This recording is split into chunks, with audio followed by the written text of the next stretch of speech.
Hey everyone, today I'm going to talk about how to distribute immovable property in your will.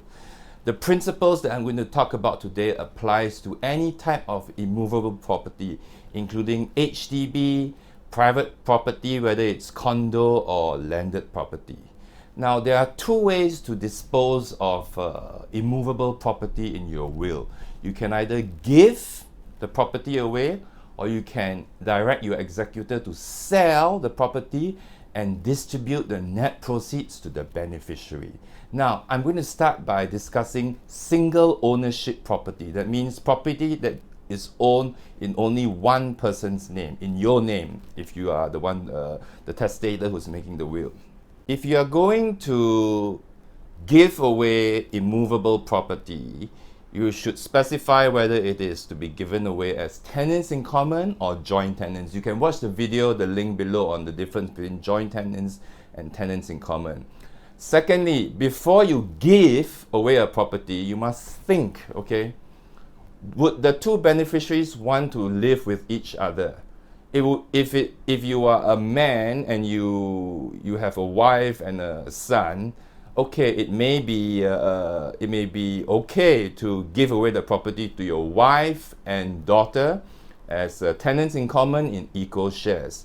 But some people make the mistake of giving away their properties to people who are unrelated to each other, who may not even know each other. So they become owners of a property, yet they cannot stay because they have their own houses and they do not want to stay with each other because they don't even know each other. In such situations, if you're thinking of giving away property to people who are not related to each other, it is better to indicate that I direct my executor to sell the property and distribute the net proceeds thereof to A, B, and C. That will be a more prudent choice rather than giving it to them.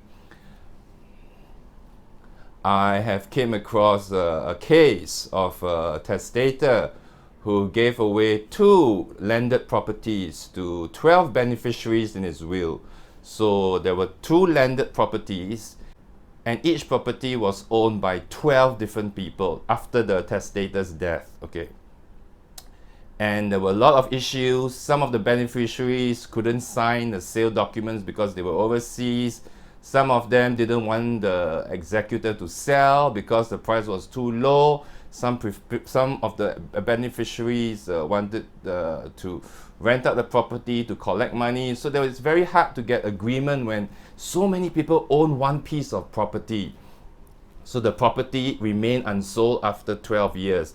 And they had to take out a court order because under the Conveyancing and Property Law Act, you are required to sell property 6 years after the death of a person. So to summarize, if you're going to give away property, single name property, you have to make sure that the people that you're giving to, the beneficiaries that you're giving to, are willing to stay together, and also consider the possibility that if, for example, the daughter is going to get married next time and is going to buy an HDB flat, what is she going to do with her share of the property that is given away? Is the wife going to buy over the share? Or is the daughter going to give away the share of the property to her mother? These are things you have to consider. And if you want to dispose of property to people who are unrelated to each other, it's better to include instructions to sell the property and to distribute the net proceeds. Now I'm going to talk about property that you own with another person as tenants in common. Tenants in common, if you watch the video below, means owning in shares. So you may own a property with someone else as tenant in common with 50%, 50%. So you own 50% of the property. Before you decide who to give to in the will, also consider the same issues. For example, if a husband and wife own a condominium as tenants in common in equal shares, 50%, 50%. If the husband wants to do a will to give away his 50%, he has to first consider, would the person that he's giving the 50% to want to live with his wife? Okay, if he dies, and for example, his will states that he's going to give it to his best friend Peter. Now, it does not make sense for the husband to give his 50% share to his best friend Peter, because then Peter will become the owner, holding 50% of the condominium together with the deceased wife.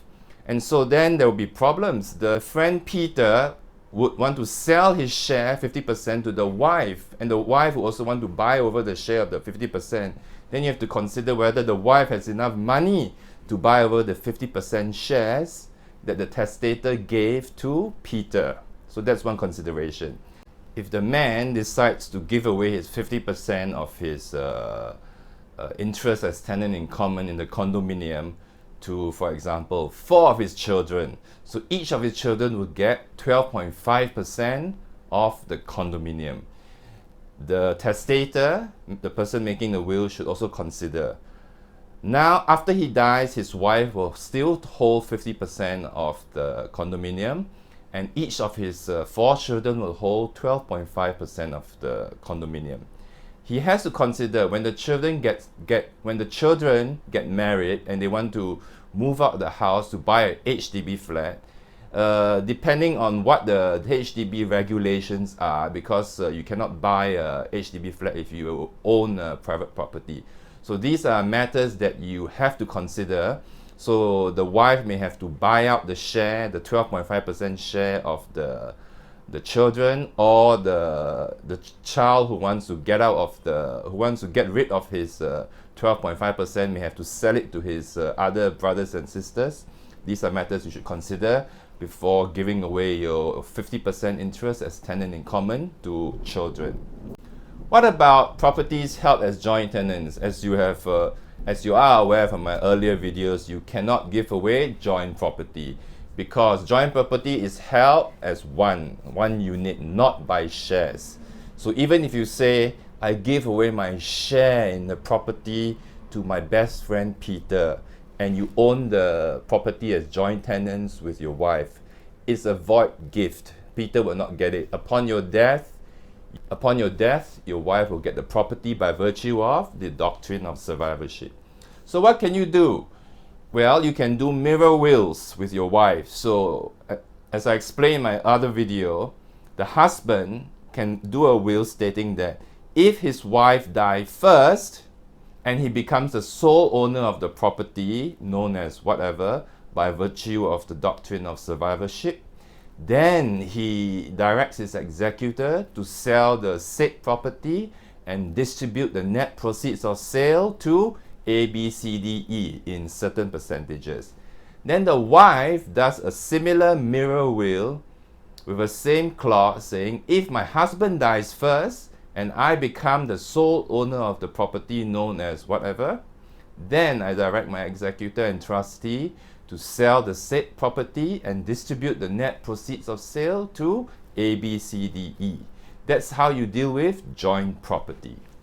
A lot of people purchase HDB flats, condominiums and private property without knowing this concept of joint tenancy. They always think, oh, we are a couple, so join. They don't understand the doctrine of survivorship, which means that when one person dies in a joint tenancy, the other person automatically gets it. So 20 years, 30 years down the road, the marriages sour, and they don't want their wife to get it. They don't want their wife to get the property when they die. Then it becomes an issue. What can you do under such circumstances? There's this thing called unilateral severance. If you own a HDB flat as joint tenants with another person, what you can do is to do a severance, which means to cut the joint tenancy. You can download the form from the HDB website, okay, to cut the joint tenancy into tenants in common in equal shares, or you can also specify the different percentage shares. For example, 20%, 30%, 50%, or 50%, or 60%, 40%, 70%, 30%.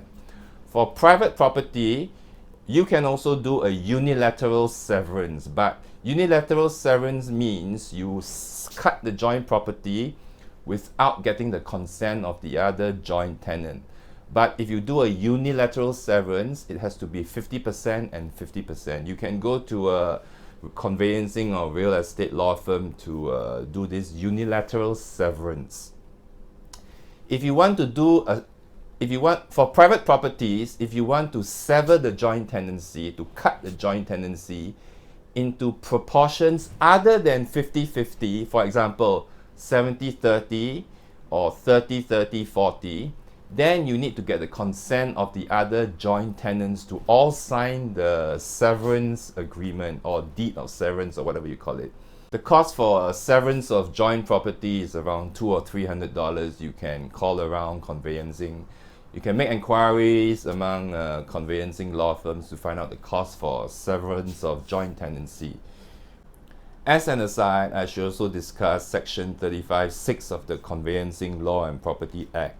This provision provides that the property must be sold within 6 years of the death of a person. Otherwise, you have to get a court order for an extension.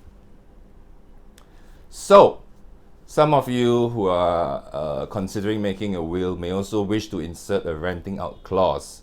So, for example, if the property is not sold within 6 months or 1 year, okay, you can give instructions to your executor to rent out the property and distribute the rental proceeds to the beneficiaries who would inherit the property.